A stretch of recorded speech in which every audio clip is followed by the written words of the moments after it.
Déjame hacerte una pregunta incómoda antes de empezar. ¿Cuánto tiempo llevas trabajando? ¿5 años? ¿10? ¿Más? Y ahora dime, si mañana perdieras tu trabajo, ¿cuántos meses podrías vivir exactamente igual sin tocar deuda ni pedirle dinero a nadie? Si la respuesta te incomoda, quédate, porque este video es para ti. Soy Don Carlos, el tío que se mete donde nadie lo invita, en tus finanzas. Y llevo más de una década estudiando cómo funciona el dinero de verdad. No el dinero de Instagram, no el dinero de los cursos de libertad financiera en 30 días, sino el dinero real. Cómo se construye, cómo se pierde y por qué la mayoría de la gente trabaja toda su vida sin tener nada sólido que mostrar al final. Hoy vamos a hablar de los 10 hábitos de dinero más comunes que están frenando a millones de latinoamericanos. No son errores de ignorantes, son errores de personas inteligentes, trabajadoras, que simplemente nadie les enseñó a ver. La escuela te enseñó historia, química y cómo calcular el área de un triángulo, pero nunca te enseñó esto. Algunos de estos hábitos los vas a reconocer de inmediato, otros te van a molestar un poco porque los estás cometiendo ahora mismo sin darte cuenta. Y hay uno, el número 7, que la mayoría de la gente con ingresos medianos y altos en la región está cometiendo y que les cuesta decenas de miles de pesos al año en dinero que simplemente regalan sin necesidad. Deja el like, suscríbete si todavía no lo eres y vamos con el primero. Hábito 1. Pagarte de último sobrino. Este es el hábito que más separa a las personas que construyen riqueza de las que siempre llegan justas a fin de mes. Y es tan simple que cuando lo escuchas por primera vez piensas, eso no puede ser tan importante. Y eso es exactamente lo que hace tan poderoso y tan peligroso. Te voy a explicar cómo funciona el cerebro de la mayoría de la gente cuando cae la quincena. Llega el pago y automáticamente, sin pensarlo, por puro reflejo, empieza el desfile, la renta o la hipoteca, el teléfono, Netflix, Spotify, la gym que vas 2 veces al mes, los gastos del carro, la tarjeta, la comida de la semana, el antojito del viernes, el plan del sábado. Y al final del mes, si queda algo, si hay algo que sobrevivió a todo ese desfile, ese resto es lo que ahorras. ¿Cuándo hay? Que muchas veces no hay. Eso se llama pagarte de último.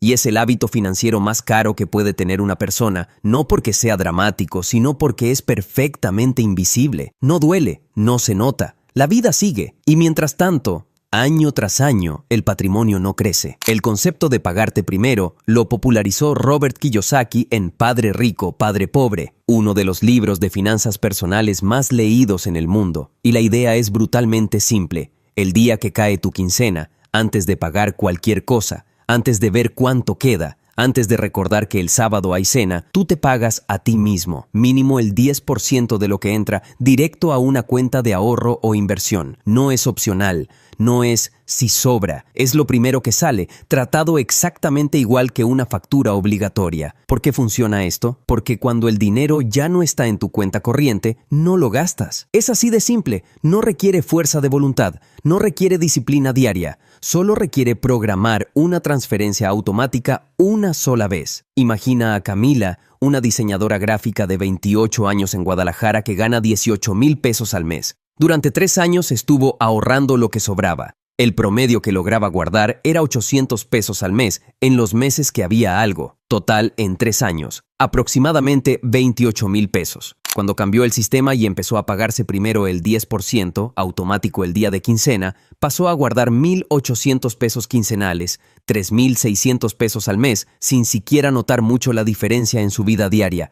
En 3 años, 129,600 pesos. La misma persona, el mismo sueldo. Solo el orden cambió. Regla del tío Don Carlos. No ahorres lo que sobra después de gastar. Gasta lo que sobra después de ahorrar. Y pon esa transferencia en automático hoy, no cuando te organices mejor. Hábito 2. Sentirte cómodo con deuda mala. Sobrino, la deuda se normalizó tanto que ya no la vemos como el problema que es. La gente usa deuda para todo, para pagar la despensa, para los regalos de Navidad, para ropa, para antojitos de fin de semana. Y lo más peligroso de todo es que ya no produce ni vergüenza ni alarma, solo es así como funciona. Aquí está la distinción que necesitas grabarte en la mente, porque es la diferencia entre construir riqueza y destruirla silenciosamente. La deuda buena pone dinero en tu bolsillo, una hipoteca en una propiedad que arriendas. cosas. Un crédito para un negocio que genera más de lo que cuesta el préstamo. Una inversión en educación que directamente aumenta tu ingreso. Esta deuda trabaja para ti. La deuda mala saca dinero de tu bolsillo. Una tarjeta de crédito con saldo. Un crédito de nómina para comprarte algo que ya existe en el mundo sin ti. La computadora a 18 meses para aprovechar el Buen Fin. El viaje financiado. La ropa en abonos. Esta deuda trabaja contra ti, silenciosamente, mes a mes, cobrándote por cosas que ya no tienes o que ya no te importan. Las tasas de interés de las tarjetas de crédito en México y varios países de Latinoamérica superan el 50% y el 60% anual, con CATs que en algunos productos llegan al 80% o más. Eso significa que si tienes un saldo de 10,000 pesos en tu tarjeta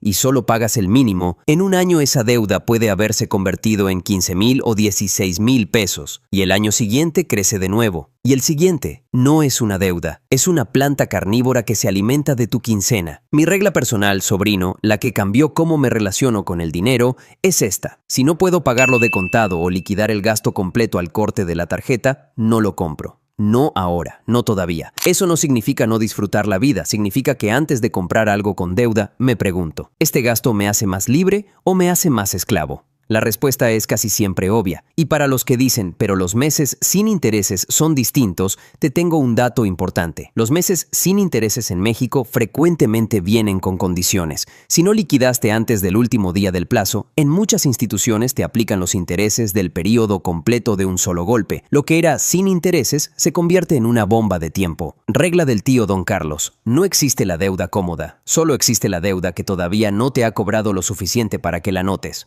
Hábito 3. No tener un fondo de emergencia, sobrino. Este es el hábito que convierte cualquier tropiezo de la vida en una crisis financiera. Y no es exageración. Una llanta ponchada, una visita de urgencias al médico, el refrigerador que se descompone, una semana sin trabajo. Cualquiera de estas cosas es un inconveniente normal de la vida adulta. Pero para la mayoría de las personas en Latinoamérica, cualquiera de esas situaciones es también el inicio de una deuda nueva. Estudios de comportamiento financiero en México muestran que más del 50% de los trabajadores con empleo formal no podría cubrir un gasto inesperado de 5,000 pesos sin endeudarse o pedirle dinero a alguien. 5,000 pesos. Eso es una llanta de carro, una consulta de urgencias con algunos estudios, una semana de gastos básicos. ¿Por qué no tienen ese colchón? No porque no ganen suficiente. En muchos casos ganan bien, porque todo lo que entra tiene destino previo. Renta, mensualidades, tarjetas, suscripciones, gastos del mes. No hay margen, no hay buffer. Cada quincena llega justa y sale justa. Y si algo falla en el camino, el único recurso disponible es la deuda. Y aquí está la trampa del ciclo, sobrino. Sin fondo de emergencia, cualquier imprevisto genera deuda. La deuda consume parte de tu quincena siguiente.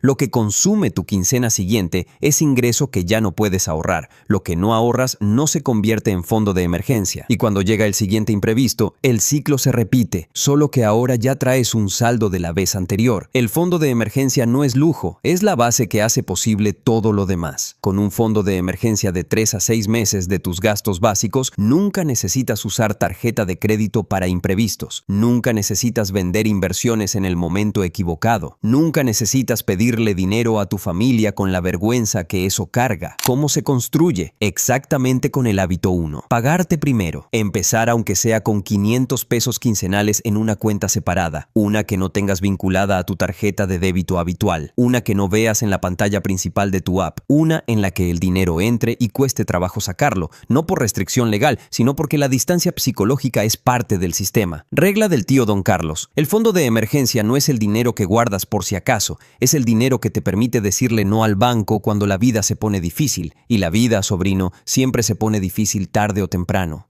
Hábito 4. No saber cuánto ganas ni cuánto gastas. Sobrino, esto va a sonar fuerte, pero es necesario decirlo. La mayoría de las personas no sabe cuánto gasta al mes. De verdad, no aproximadamente. De verdad, saben el número de su sueldo, saben cuánto cuesta su renta, saben el pago de su carro. Pero si les preguntas cuánto gastaron el mes pasado en comida, en transporte, en antojitos, en transferencias pequeñas a amigos, en las compras de solo estoy viendo, no tienen idea. Y sin esa información, es imposible tomar decisiones financieras estadísticas reales. Aquí entra lo que se llama inflación de estilo de vida, y es uno de los mecanismos más silenciosos de destrucción de riqueza que existen. La inflación de estilo de vida es simple. A medida que ganas más, gastas más. Te sube el sueldo y te cambia el departamento. Te dan bono y te vas de viaje. Tu ingreso crece un 20% y tus gastos crecen un 25%. El resultado, aunque ganes más, no avanzas más, porque el gasto siempre va un paso delante del ingreso. Conozco a Sebastián, un ingeniero en Monterrey que pasó de ganar 12,000 pesos a 28,000 pesos al mes en 4 años de carrera. Sus ahorros al cuarto año, prácticamente los mismos que al primero. ¿Por qué? Porque cada aumento fue seguido por un upgrade de vida. Departamento más grande, carro más nuevo, salidas más caras, ropa de más calidad. El sueldo creció. El estilo de vida creció más rápido.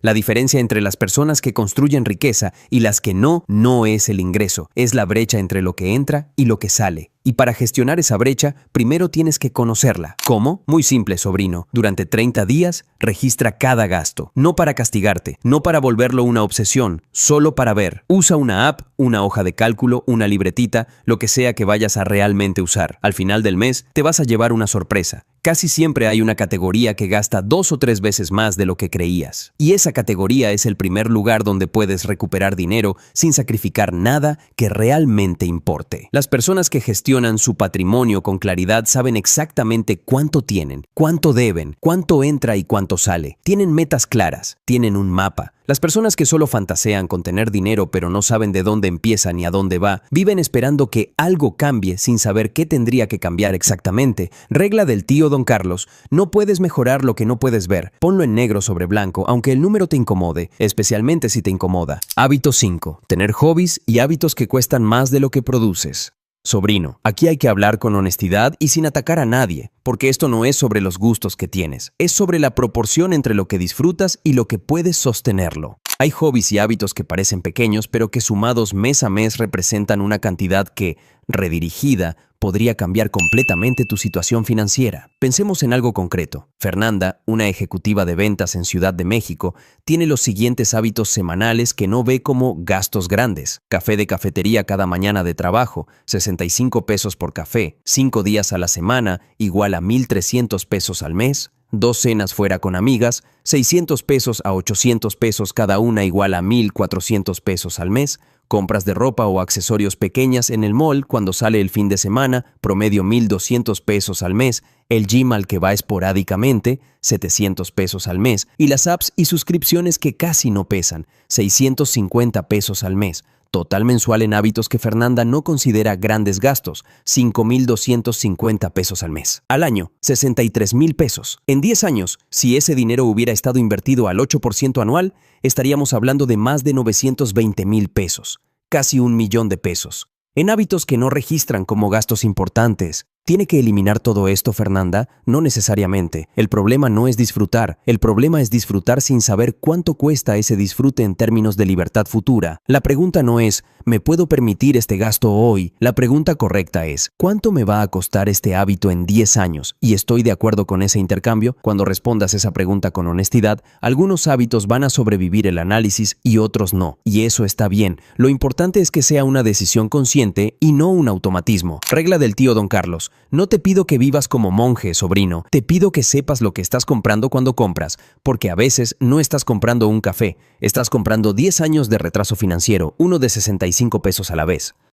Hábito 6. Pensar que solo ahorrar es suficiente para construir riqueza. Aquí viene uno que va a molestar a más de uno, sobrino, porque va en contra de lo que nos enseñaron. Nos dijeron toda la vida: ahorra, guarda, no gastes de más. Y eso está bien, hasta cierto punto, porque el ahorro tiene un techo. El ahorro puro, guardar dinero en una cuenta sin que ese dinero produzca nada, tiene un límite matemático. Solo puedes ahorrar hasta el 100% de lo que ganas y en la práctica mucho menos. No puedes ahorrar el 120% de tu sueldo. El ahorro solo escala hacia abajo, pero los ingresos, los activos y las inversiones no tienen techo, no hay límite superior. Una persona puede ganar 15,000 pesos al mes de su trabajo y otros 15,000 pesos de su portafolio de inversiones y otros 8,000 dólares de un proyecto paralelo. Y cada una de esas fuentes puede crecer. El ahorro puro no puede hacer eso. La verdad de cómo funciona la construcción de riqueza es una ecuación de 2 lados. Sobrino, reducir lo que sale y aumentar lo que entra. No uno de los dos. Los dos, simultáneamente en la medida de tus posibilidades. Y dentro del lado de los ingresos hay múltiples palancas. Pedir un aumento en tu trabajo actual, que la mayoría de la gente no hace por miedo, aunque estadísticamente tiene muy altas probabilidades de éxito cuando se hace con preparación. Desarrollar una habilidad que valga más en el mercado. Construir un proyecto paralelo que genere ingresos aunque sea modestos al inicio. Crear contenido digital, ofrecer servicios freelance, vender algo, enseñar lo que ya sabes. El modelo que muchos siguieron durante décadas en Latinoamérica, trabajas, ahorras lo que queda, te jubilas con lo que acumulaste,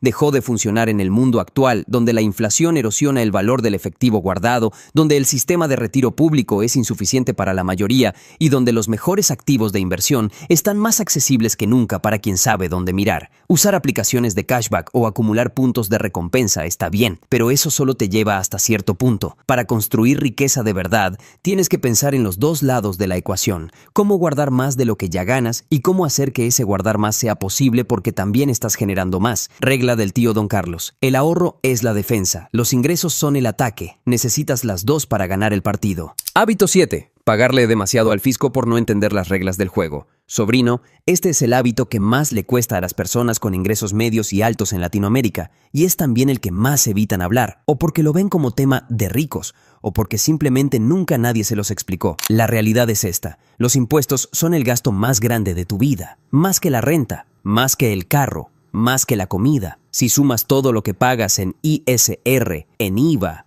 en impuestos sobre nómina, en cuotas de seguridad social, en impuestos sobre intereses de inversión, el porcentaje de tu ingreso bruto que se va en contribuciones fiscales puede superar el 30%, el 35%, incluso más, dependiendo de tu situación y país. Ahora bien, todo el mundo tiene que pagar impuestos. No estoy diciendo que no pagues.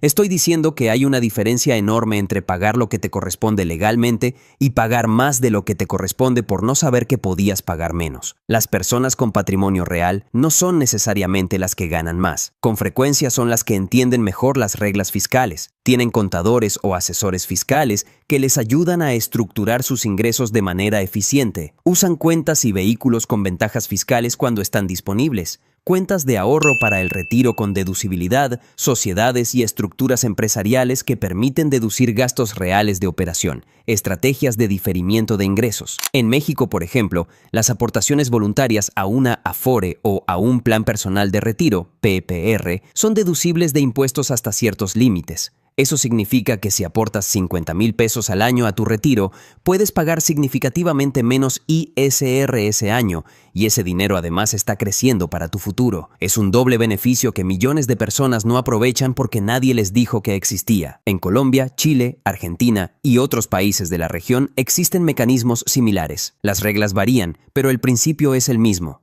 El fisco te da herramientas legales para reducir tu carga tributaria si inviertes en ciertas cosas o te organizas de ciertas maneras. Usarlas no es trampa, es literalmente lo que el sistema fiscal fue diseñado para que hicieras. Y si no tienes ganas de pagar menos impuestos para quedarte con más dinero, sobrino, al menos entiende las reglas para poder decidir conscientemente a dónde va ese dinero extra, porque si no decides tú, lo decide alguien más. Regla del tío Don Carlos: no le regales al fisco ni un peso más de lo que te corresponde legalmente. Consulta a un contador al menos una vez al año. Lo que pagas en honorarios de un buen asesor fiscal casi siempre lo recuperas multiplicado en lo que dejas de pagar innecesariamente. Hábito 8. Esperar demasiado para empezar a invertir. Este es el hábito que más duele cuando lo ves en retrospectiva, sobrino, porque el daño que hace no se ve en el momento, se ve 10 o 20 años después, cuando ya no puedes recuperar el tiempo perdido. La historia más clara que conozco para explicar esto es la de dos primas. Se llaman Alejandra y Lucía. Las dos crecieron en la misma familia, con los mismos valores, en la misma ciudad de Colombia. Las dos empezaron a trabajar a los 23 años ganando exactamente lo mismo, 2.200.000 pesos colombianos al mes.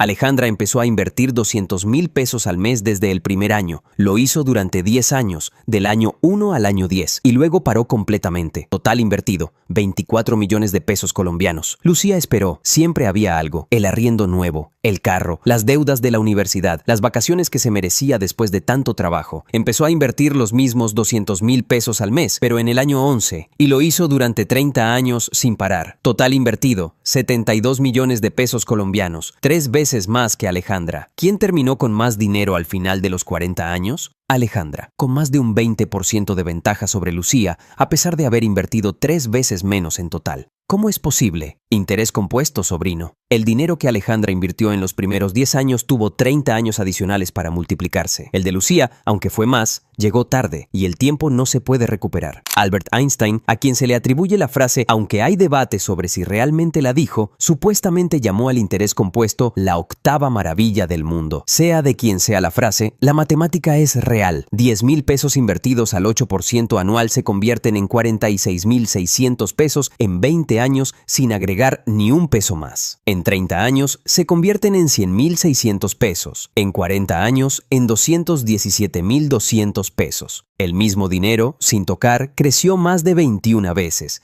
El dinero que no está invertido, el que está en una cuenta de cheques ganando 0 o casi 0, está perdiendo valor cada año por la inflación. En México, la inflación promedio de los últimos 10 años ha estado entre el 4% y el 8% anual. Eso significa que 100,000 pesos guardados sin rendir intereses en 2015 equivalen hoy, en poder de compra real, a menos de 60,000 pesos. Perdiste 40,000 pesos sin gastar nada. ¿Hay razones para no invertir? Siempre. No tienes tiempo, no sabes por dónde empezar, no tienes suficiente, esperas a entender mejor. Pero la realidad, sobrino, es que entre más esperas, más tendrás que trabajar después para compensar lo que el tiempo ya habría hecho por ti si hubieras empezado.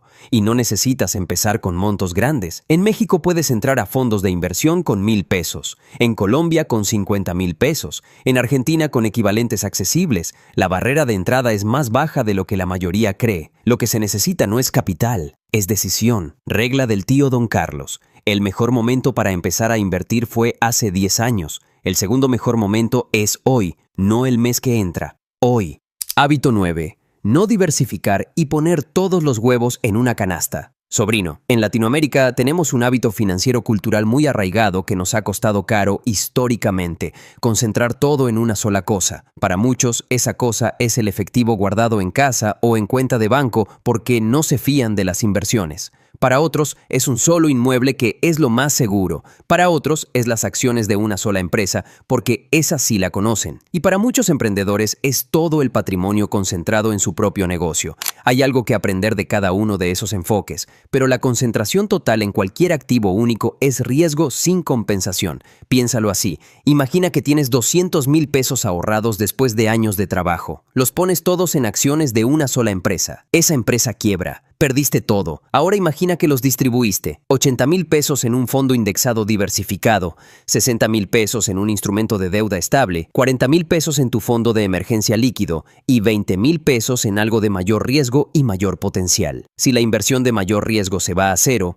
perdiste 20,000 pesos. Los 180,000 pesos restantes siguen trabajando para ti. La diversificación no elimina el riesgo, pero lo hace manejable. Lo distribuye, hace que ningún evento único, ninguna crisis económica, ninguna quiebra empresarial, ninguna devaluación de un solo activo pueda borrarte todo de un golpe. Y en Latinoamérica, sobrino, donde hemos vivido crisis económicas, devaluaciones, corralitos, inflaciones aceleradas y volatilidad política que afecta a los mercados, la diversificación no es sofisticación, es sentido de supervivencia financiera. ¿Cómo diversificar si apenas estás empezando? No necesitas ser experto. Un fondo indexado que siga índices amplios ya te da diversificación dentro de mercados de capitales. Combinar eso con un instrumento de renta fija estable, un fondo de emergencia líquido y, cuando sea posible, algún activo real como una propiedad o participación en un negocio, te da una base diversificada que puede resistir casi cualquier tormenta. Lo importante no es tener todo perfecto desde el inicio, es no apostar todo a una sola carta mientras construyes. Regla del tío Don Carlos: el que pone todos sus huevos en una canasta vive con miedo de tropezar,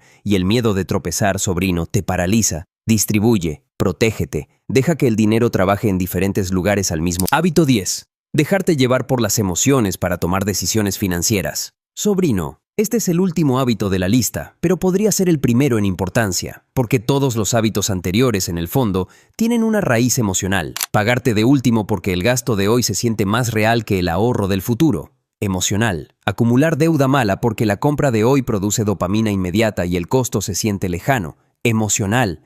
No invertir porque el mercado da miedo o porque no es buen momento. Emocional. Gastar en estatus para sentirte parte de un grupo social, profundamente emocional. Las decisiones financieras que tomamos no las toma una hoja de cálculo, las toma el cerebro humano con todos sus sesgos, sus miedos, sus inseguridades y sus necesidades de validación social. Y mientras no entiendas eso de ti mismo, vas a seguir tomando decisiones financieras que se sienten bien en el momento y duelen años después. Te voy a contar sobre Marcos, un contador de 35 años en Buenos Aires que ganaba bien, sabía perfectamente cómo funcionan las finanzas en teoría y aún así tenía sus tarjetas de crédito al tope. Cuando le preguntaban por qué, la respuesta honesta, la que tardó en admitir, era que gastar le daba una sensación de control en una vida que le parecía caótica. El gasto era su mecanismo de regulación emocional. Cuando se sentía estresado en el trabajo, compraba. Cuando una relación no iba bien, compraba. Cuando sentía que la vida avanzaba sin él, compraba cosas que le hacían sentir que avanzaba. Marcos no tenía un problema de finanzas, tenía un problema emocional que se expresaba en sus finanzas. Y esto, sobrino, es más común de lo que se admite. Los estudios en comportamiento financiero muestran consistentemente que la mayoría de las malas decisiones de dinero no son producto de ignorancia, son producto de estados emocionales, ansiedad, envidia, aburrimiento, inseguridad, necesidad de pertenencia. ¿Cómo se trabaja esto? Primero, reconociéndolo, poniendo una pequeña pausa entre el impulso de comprar o gastar y la acción,